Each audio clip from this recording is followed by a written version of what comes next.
In 1943, Margaret returns home for their yearly photo only to find Eleanor completely transformed.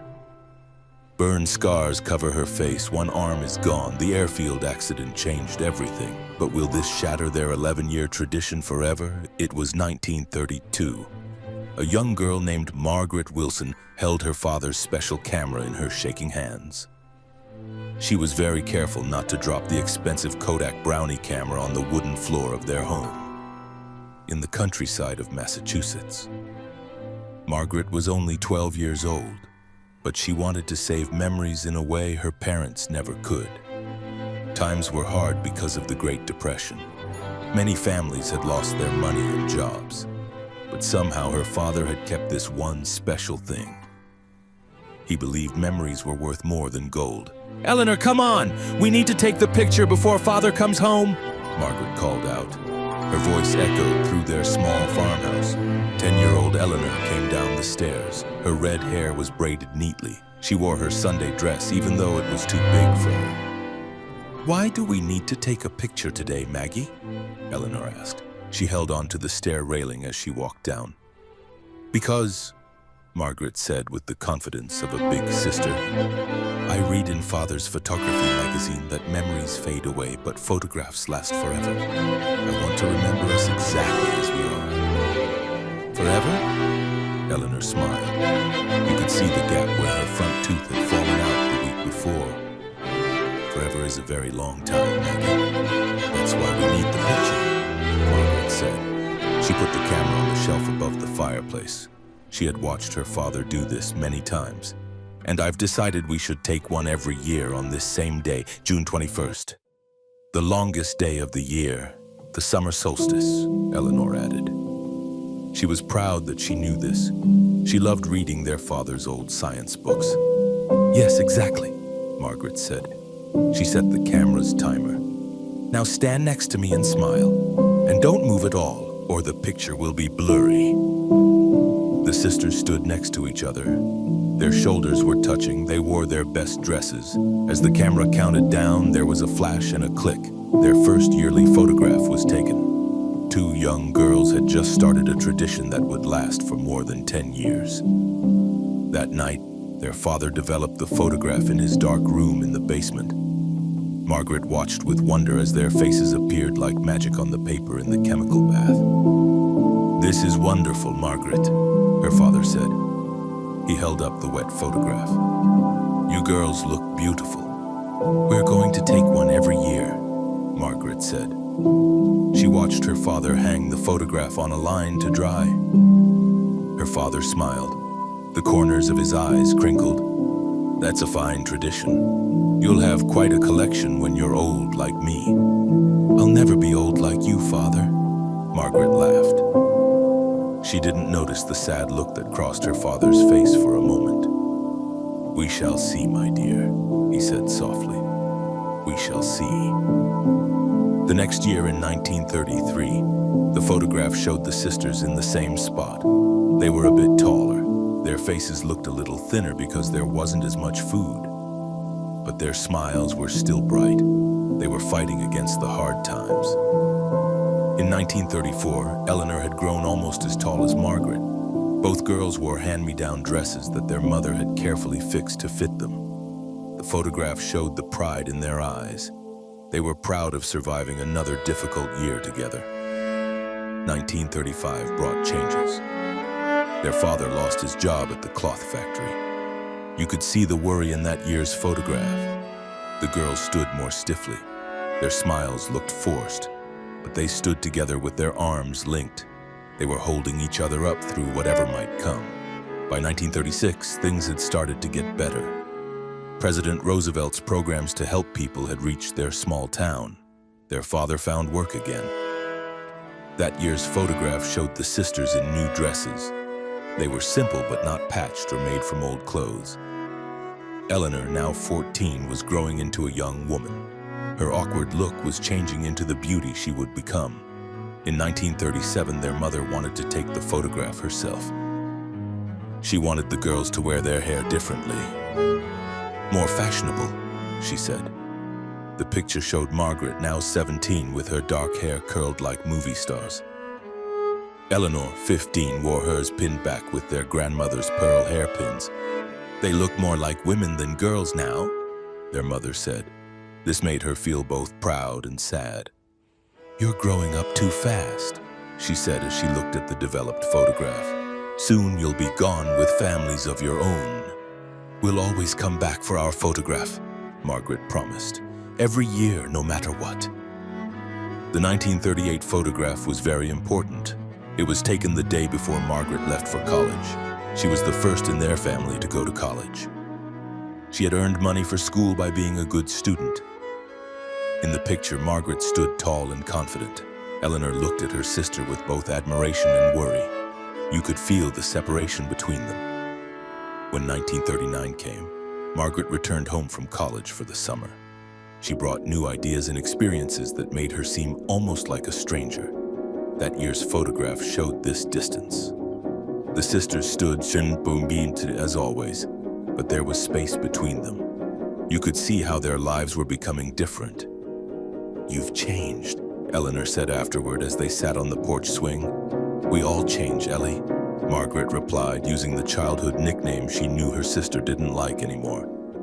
"That's why we take the pictures, to see how we've grown."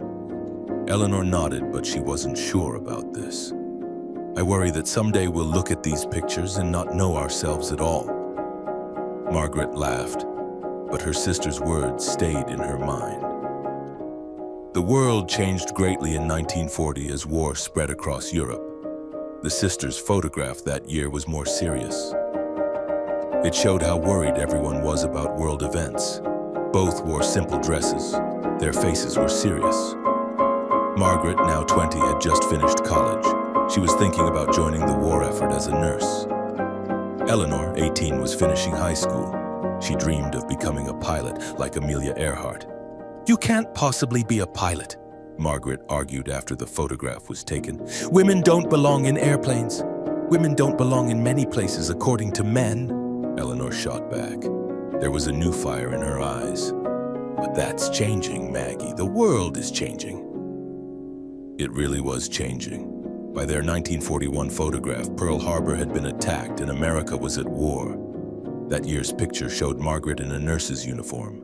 She had joined the Red Cross. Eleanor wore mechanic's clothes. She had taken a job at the local airfield. It was the closest she could get to her dream of flying. "Be careful over there," Eleanor whispered as they hugged after the photograph. Margaret was leaving for a field hospital in England the next week.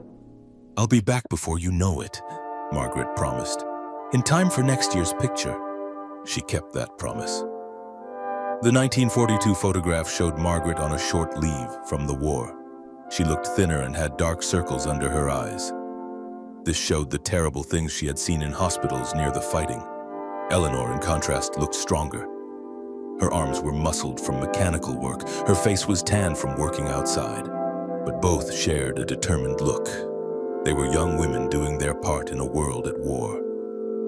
After the photograph, they walked to the pond behind their house. It was a place they had loved as children, but had almost forgotten. "I never thought our lives would turn out this way," Margaret said. She skipped a stone across the still water. "When we started taking these pictures, the future seemed so predictable." Eleanor nodded. She watched the ripples from her sister's stone. "Nothing is predictable anymore. Every day at the airfield, I see young men fly out. I know some won't return."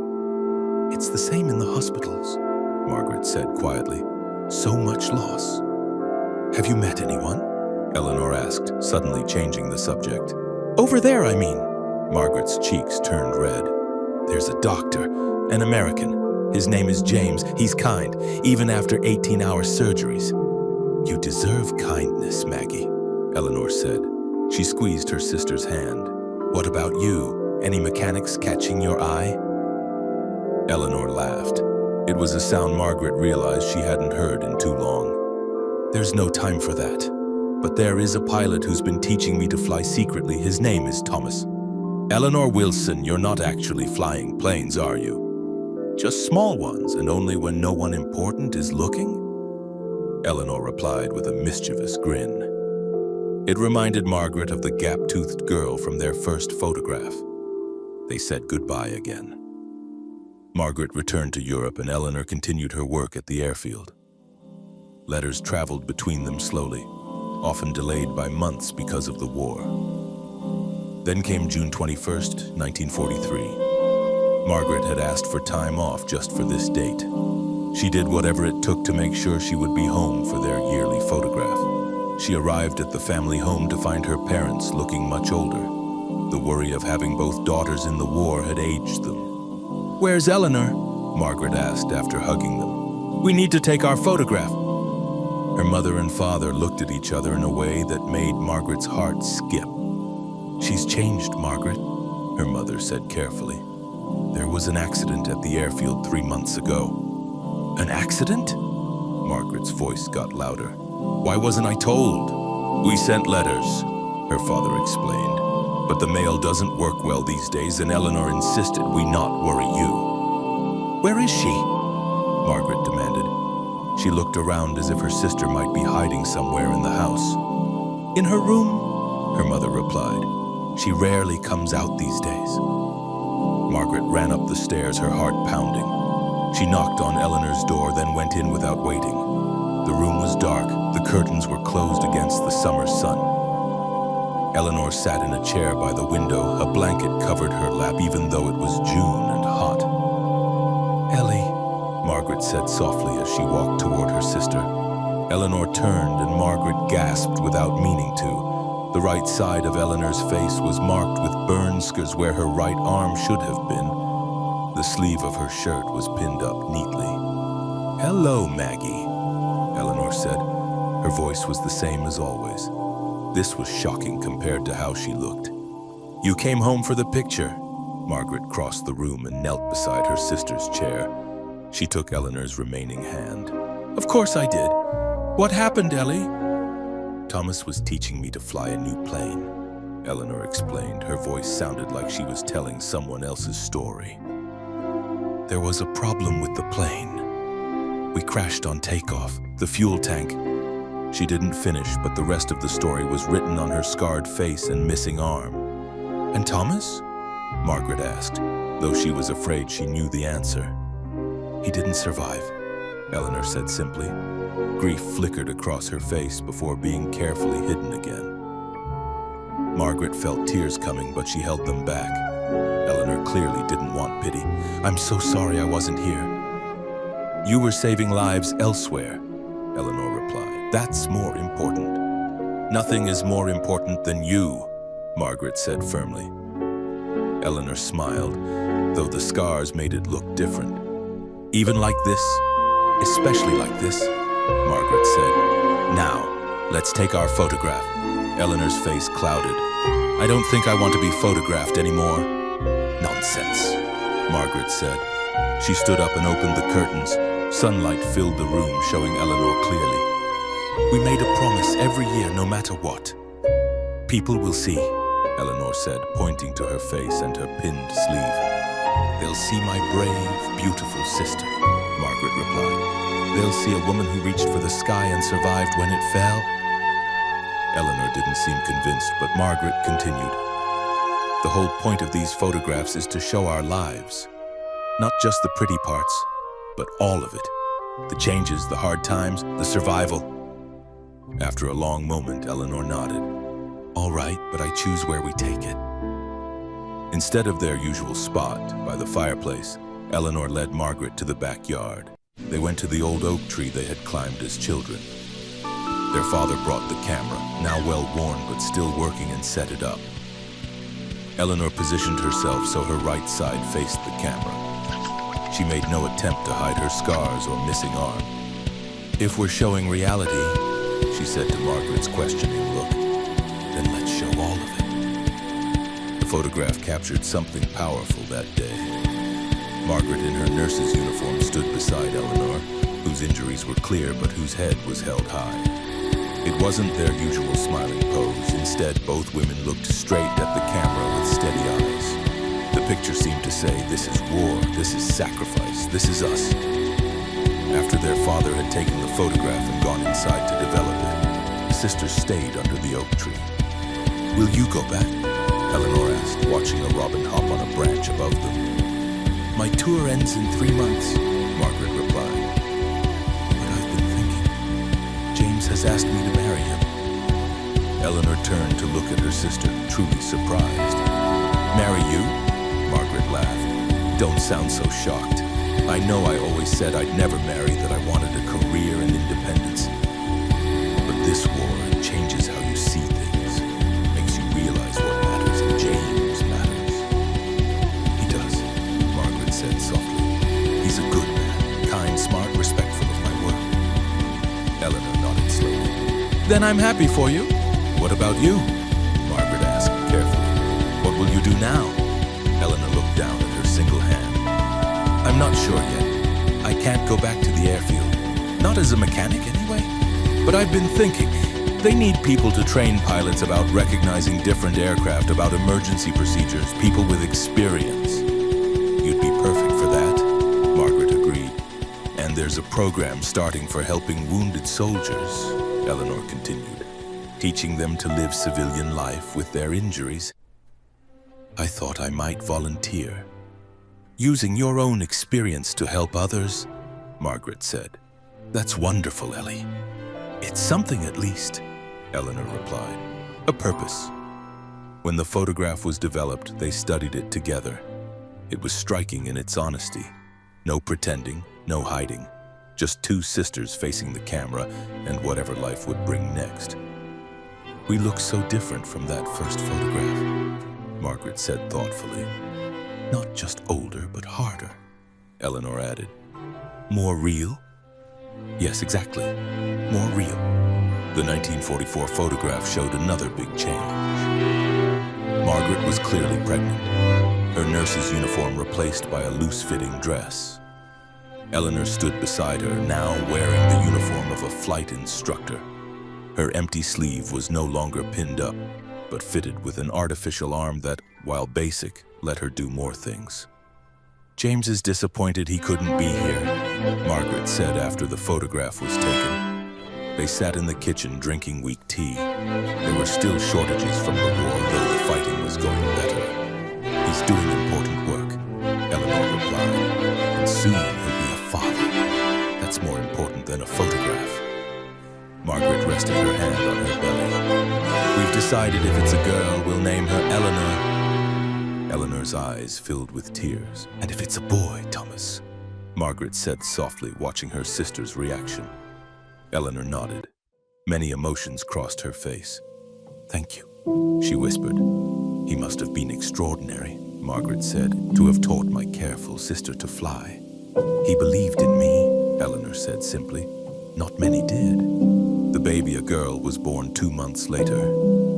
Eleanor Margaret Collins came into the world as Allied forces freed Paris.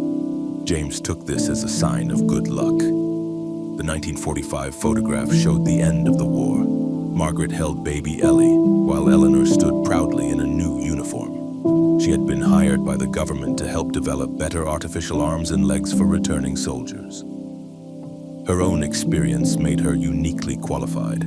The joy of victory was clear in their smiles. They were genuine for the first time in years. "We survived," Eleanor said as they looked at the developed photograph. "Not everyone did," Margaret replied, thinking of the countless patients she had lost, of Thomas, of all the young men who would never come home. "No," Eleanor agreed seriously, "but we have a responsibility to those who didn't. To live well, to remember, to make something meaningful of the time we have." "Is that why you took the government position?" Margaret asked. "You could have done something easier." Eleanor moved her artificial arm, the mechanical fingers opening and closing with a slight whirring sound. "Nothing worth doing is easy, Maggie. You taught me that when you insisted we keep taking these photographs even when I wanted to hide away." As peacetime settled over America, the yearly photographs continued. The 1946 image showed Margaret with a second baby, James Jr., while Eleanor wore civilian clothes. Her artificial arm now looked more natural, though still obviously fake. In 1947, the picture changed slightly. James finally appeared in the photograph, standing behind Margaret while she held their third child, a girl they named Rose. Eleanor stood a little apart, showing the difference between her sister's growing family and her own single life.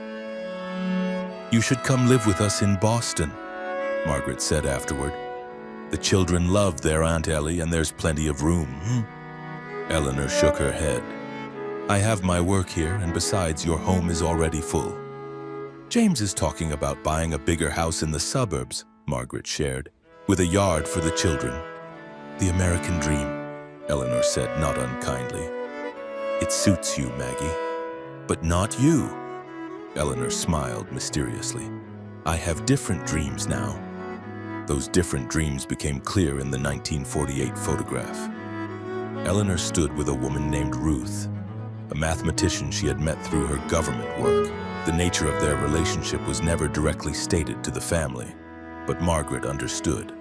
In the photograph, Eleanor and Ruth stood close together, not quite touching, but with a clear connection between them. After the children were put to bed that night, Margaret and Eleanor sat on the porch watching fireflies dance in the growing darkness. "Ruth seems wonderful," Margaret said carefully. "She is," Eleanor replied with a defensive edge to her voice. "I'm glad you found someone who makes you happy, Ellie." Eleanor studied her sister's face, finding only honesty there. Her shoulders relaxed. "Not everyone would say that." "I'm not everyone," Margaret said simply. "I just want you to have a good life, whatever that looks like for you." Eleanor reached over with her artificial hand and squeezed Margaret's arm gently. This gesture had taken months of practice to perfect. "Thank you, Maggie." The tradition of the yearly photograph continued through the decades. The 1950s brought wealth and more children for Margaret, while Eleanor and Ruth established themselves as pioneers in their fields. They developed early computer systems that would eventually lead to important technological advances. The 1960s photographs showed the sisters aging gracefully. Their faces had lines, but their spirits were still strong. Margaret's children grew up and began to appear with their own husbands and wives, making the family portrait bigger. Eleanor's hair turned gray earlier than her sister's, perhaps from the stress of her injury or her demanding work. But it suited her. It gave her a look of distinguished authority. In 1969, as humans first walked on the moon, the yearly photograph captured Eleanor and Margaret watching the event on television, both with tears in their eyes. "Did you ever imagine," Eleanor asked, "when we were taking those first photographs that we would live to see such a thing?" "Never," Margaret admitted. "The world has changed so much," Eleanor added, glancing at the wall where every photograph since 1932 hung in order. It was a visual timeline of their lives. And so have we. The 1970s brought losses. Their parents passed away within months of each other in 1972. James had a heart attack in 1976 but recovered, though the scare made Margaret insist he retire from his medical practice. Ruth developed early Alzheimer's in 1979, a cruel irony for a woman whose brilliant mind had contributed so much to science. Through it all, the sisters continued their tradition, standing side by side each summer solstice, documenting their journey through life, one image at a time. By the 1980s, technology had changed dramatically from that first Brownie camera. Margaret's grandson, Michael, an amateur photographer, took over the responsibility of capturing the yearly image using increasingly sophisticated equipment. But the essence remained the same, two sisters standing together, bearing witness to each other's lives. In 1982, for their 50th photograph, the entire extended family gathered. Margaret, now 62, was surrounded by her children, grandchildren, and even one great-grandchild. Eleanor, 60, stood with her arm around Ruth, whose condition had worsened to the point where she rarely recognized anyone, but who still, on some deep level, responded to Eleanor's voice. 50 years, Margaret marveled as they looked through the album of photographs afterward. Half a century of images. We've had quite a life, haven't we? Eleanor said. Her artificial arm now moved so naturally that you could barely tell it wasn't real. More than most, Margaret agreed. Though not always easy. The best lives rarely are, Eleanor replied. The photograph for 1983 never happened. Ruth passed away in April of that year, and Eleanor, devastated, couldn't bring herself to continue the tradition. Instead, Margaret came to her and they sat together in silence on the anniversary of their first photograph. "I understand if you want to stop," Margaret said gently. Eleanor shook her head, her expression determined despite her grief. "No, we'll take next year's picture. Ruth would have wanted that. She always said our photograph series was living history."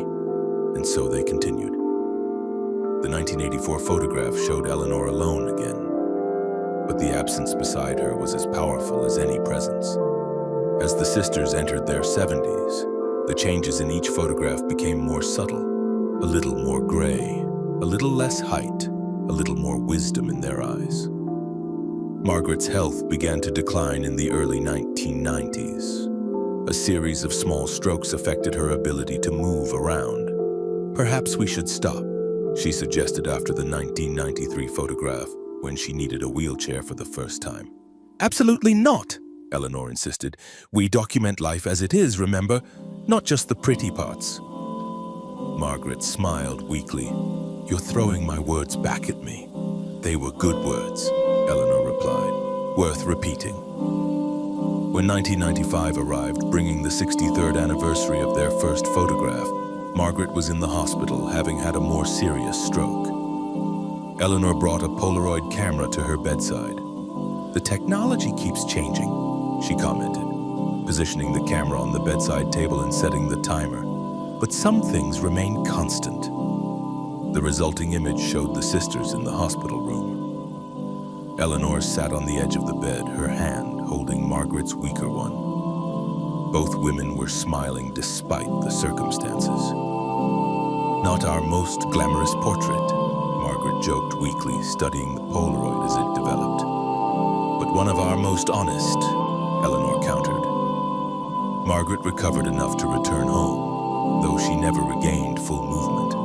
The 1996 photograph showed her in her wheelchair, Eleanor standing behind her, hands resting protectively on her sister's shoulders. By 1997, Margaret's condition had worsened. She got pneumonia during the winter, and by June she couldn't get out of bed. Still, she insisted on the photograph. 65 years, she whispered as Eleanor's grandson, now a professional photographer, set up his digital camera beside her bed. "We've come a long way from that brownie camera." "Technology marches on," Eleanor agreed, sitting carefully on the edge of the bed, mindful of not disturbing the various tubes and monitors connected to her sister. "Promise me something," Margaret said, her voice so quiet Eleanor had to lean closer to hear. "When I'm gone, take one more photograph. Just you, in our usual spot, to complete the circle." Eleanor's eyes filled with tears. "Maggie, promise me, Ellie."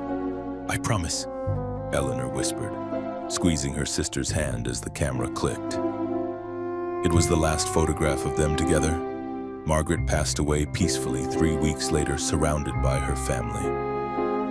The following June, on the summer solstice of 1998, Eleanor returned to the family home, now owned by Margaret's oldest son. She stood by the fireplace where they had taken that first photograph 66 years earlier. Margaret's grandson set up his camera, adjusted the lighting, and prepared to take the picture.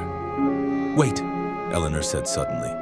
She reached into her bag and pulled out a framed photograph, the first one they had taken in 1932, two young girls with their whole lives ahead of them. Eleanor held the framed photograph against her chest as the camera clicked, capturing the final image in their remarkable series. A woman in her late 70s, bearing the visible marks of a life fully lived, holding the memory of where it all began. As the camera's shutter closed for the last time, Eleanor whispered words only she could hear. "See, Maggie? Photographs really do last forever?" And somewhere, perhaps, Margaret smiled. The collection of photographs, 67 in total, spanning nearly 7 decades, was eventually donated to the Smithsonian by Eleanor before her death in 2002. It became part of an exhibit on American life through the 20th century. It was a testament to two sisters who had documented not just their own journey, but the journey of a nation through depression, war, prosperity, technological revolution, and social change. Visitors to the exhibit often lingered longest over the 1943 photograph, the year Eleanor changed completely. Not because of her physical transformation, striking though it was, but because of what the image represented: strength, courage, and the unbreakable bond between two sisters who faced life's hardships together, one photograph at a time. The final sign in the exhibit featured a quote from Eleanor's last interview, given when she was 80 years old. People often ask why we kept taking those photographs year after year, even when life became difficult. The answer is simple: to remind ourselves that change, even painful change, is not the end of the story. It's merely a turning of the page, and every life, if you document it long enough, becomes an epic tale worth